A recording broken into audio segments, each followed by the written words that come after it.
So today we will be solving Array-1 maxEnd3.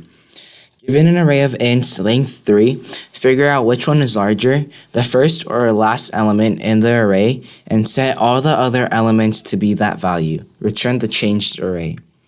So in order to solve this problem, first what you would do is create an int. You can name it whatever you want. In this case, it's named larger.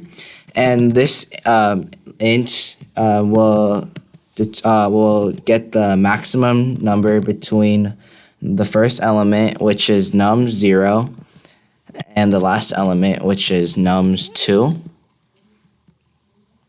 And now after you do that, you can do nums0 equals larger, nums1 equals larger, and nums2 equals larger.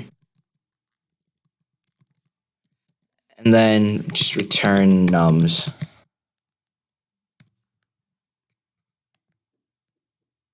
And that's how you solve Array-1 maxEnd3.